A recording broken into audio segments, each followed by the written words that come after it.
Break my cousin's heart and steal from me. Cool. Let's break and steal your happy life.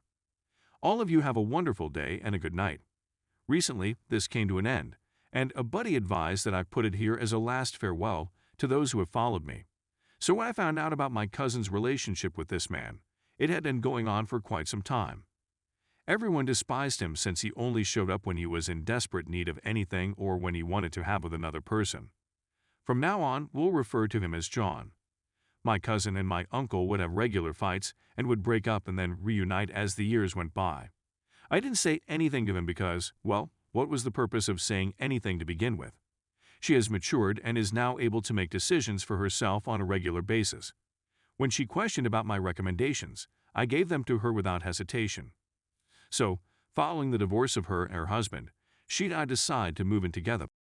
In order to save money on rent, and since we aren't quite ready to live on our own at the moment, yes, she is still with him at this time. As a result, they leave me alone at home while they go out to lunch, which I am perfectly okay with at this time in my life. My wait time is filled with cleaning the home and playing Catherine on my PlayStation 3. She ultimately calls me in tears to tell me that this bag has asked her to be his side chick since he is already married. It gets late and they haven't returned. I see that she is depressed and is searching for someone to comfort her, so I invite her to accompany me home, where we will spend the rest of the night doing anything she wants to cheer herself up, if she so desires. This is effective for a brief length of time. Then he returned and begged with her to forgive him, which she did grudgingly after much deliberation. So they've reunited, but this time they're not fighting as much as they were before. It is my preference to stay out of the conversation when the subject of the side girl is up since it is not my relationship to be involved in. His visits or overnight stays are becoming more frequent at this point, which is fantastic for her, but I'm seeing that with each visit, more and more of my belongings are vanishing from my house, which is concerning to me. Sometimes it's a cup of tea, other times it's a book, and once it was my gaming console in its entirety. As of this point, I was enraged, since he was the only one who had access to the house other than us. Consequently, when assisting with the cleanup of the yard, what do I happen to see hidden in his trunk? My game console, of course. It's a bit scuffed up, but still functional, and I finally come to the conclusion that enough is enough. However, I am unable to do anything for the time being due to the fact that I lack proof. As a result, my cousin approaches me once again and asks for my assistance. She claims to have observed him texting and lying to his wife about where he was, as well as texting this other female who she believes to be his girlfriend. Those two seem to be completely ignorant of one another. They are also completely ignorant of the presence of my cousin. So she's decided she's had enough of him and comes to me for advice on what to do next. She will bring his phone to my house, and I will take screenshots of his interactions with these females and email them to my cousin's phone as per our agreement. After that, we'd send the screenshots to the two women and settle down to watch the performance together. He's a heavy sleeper, so retrieving the phone and hauling everything out wasn't a problem for him. Having to wait for things to happen and explaining to these women why he was at our home proved to be the most difficult part. The wife was not satisfied with the outcome.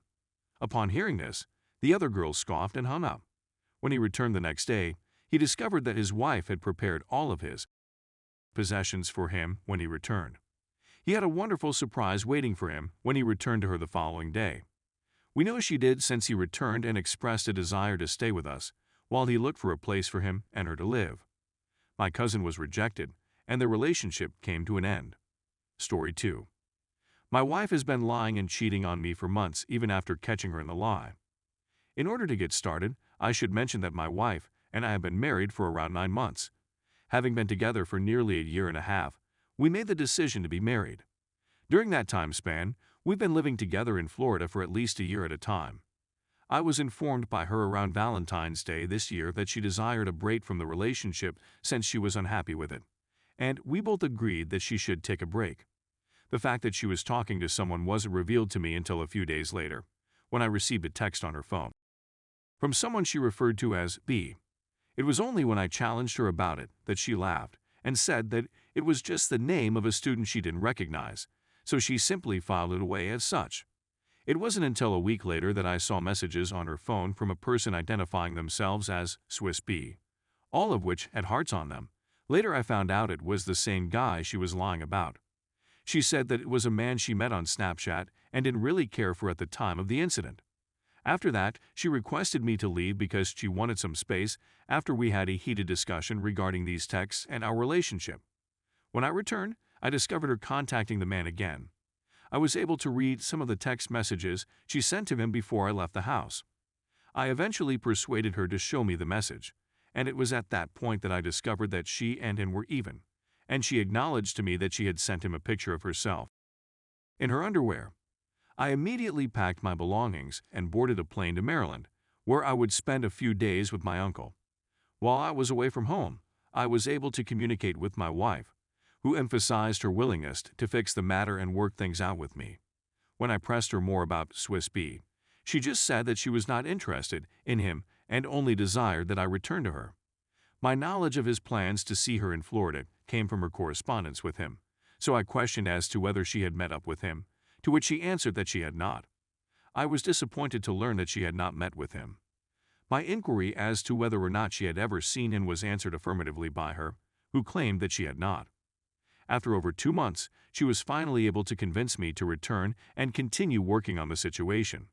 When I returned, she told me that she was through with him, but I saw that she was still acting suspiciously and stealthily, as if she were concealing something from me.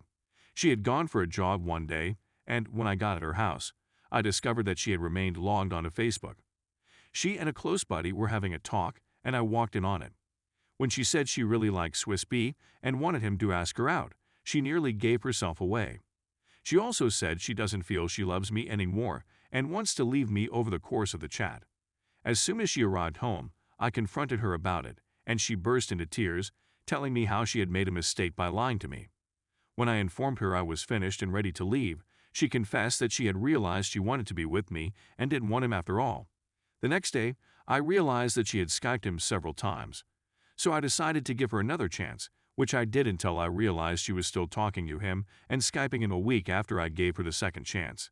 I begged with her to show me the messages they had exchanged, but she refused to do so this time around. My departure was imminent, so I purchased a plane ticket back to my uncle's place, where I would remain until securing my own apartment could be arranged for me. She wept and pleaded with me not to go, but I persisted. During my layover, I made the decision to give her one more chance, so I rented an Airbnb in the area to stay and cool down for a couple of days during my layover. As soon as I returned, I discovered from a mutual acquaintance of hers that she had been spending time with the guy while I was away, the first time in second. Whenever I confronted her about it, she flatly denied it until I presented her with the facts that her friends had presented to me. To this day, she hasn't recognized anything her friends have told me, and now she's just trying to make me feel horrible for making her detest her friends in the first place. She was the one who messed up, according to her pals, by incorporating them in the story when she should have just told me the truth from the beginning.